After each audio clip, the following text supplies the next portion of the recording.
এবার রাজপথে সশস্ত্র বাহিনীর অবসরপ্রাপ্ত সদস্যরা সরব বিক্ষোভে মিছিলে স্লোগানে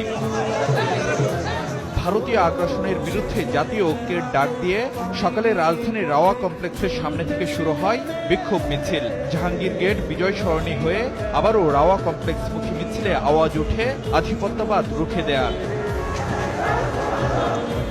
সশস্ত্র বাহিনীর অবসরপ্রাপ্ত সদস্যরা বলেন, দেশবিরোধী যে কোনো ষড়যন্ত্র ঠেকাতে প্রস্তুত তারা। নতজানু নয়, পররাষ্ট্র নীতি হবে ন্যায্যতা ও মর্যাদার ভিত্তিতে। আমাদের সমস্ত শাসক যারা ছিল কম বেশি সবাই ভারতের গোলামি করে গেছে। রাষ্ট্র দুটা দুই রকম থাকে, বাট আমাদের ব্যাপারে তাদের হস্তক্ষেপ করার কারো আধিপত্য মেনে নেওয়ার জন্য আমাদের জন্ম হয়নি। আমরা রিটায়ার্ড করেছি কিন্তু টায়ার্ড হয়নি। প্রথমে ডিপ্লোম্যাটিক, তারপরে আন্তর্জাতিক অন্যান্য প্রচেষ্টা, আর যদি সেটা ব্যর্থ হয় তাহলে যা হওয়ার হবে। বিক্ষোভ মিছিলে সাধারণ মানুষের অংশগ্রহণও ছিল চোখে পড়ার মতো।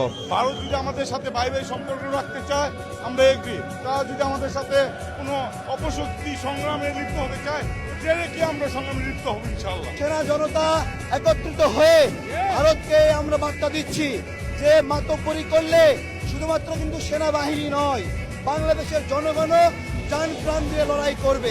এখানে আমরা বিভেদ সৃষ্টি করতে চাচ্ছি না, আমরা সবাই এক, এর জন্য আমরা একসাথে সামিল হচ্ছি। বিক্ষোভ মিছিলের আগে রাওয়া কমপ্লেক্সে সংক্ষিপ্ত সমাবেশে রাজনৈতিক বিভাজন ভুলে সবাইকে এক থাকার আহ্বান জানান বক্তারা। বলেন, ভারতের আচরণ বাংলাদেশের সার্বভৌমত্বের জন্য হুমকির শামিল। বাংলাদেশ সেনাবাহিনী যেটা দেখেছেন ৭২ সালে, সেই সেনাবাহিনী এখন আর নাই। আমরা এখন যুদ্ধোপযোগী এবং যে কোনো শত্রু মোকাবেলায় প্রস্তুত।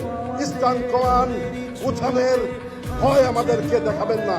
বাংলাদেশের বিরুদ্ধে আভ্যন্তরীণ আন্তর্জাতিক যে কোনো ধরনের ষড়যন্ত্র হবে, আমরা আপনাদের সকলকে সাথে নিয়ে সেই ষড়যন্ত্রকে রুখে দিতে চাই। এদিকে জাতীয় প্রেস ক্লাবের সামনে জাতীয়তাবাদী সাংবাদিক ফোরাম আয়োজিত বিক্ষোভ সমাবেশেও ভারতীয় আগ্রাসনের বিরুদ্ধে ঐক্যবদ্ধ থাকার আহ্বান জানান বক্তারা। বলেন, দেশে বিদেশে নানা ষড়যন্ত্র চলছে, সবাইকে মিলেই তা রুখে দিতে হবে। ফারুক ভিয়া, রবিন, সময় সংবাদ, ঢাকা।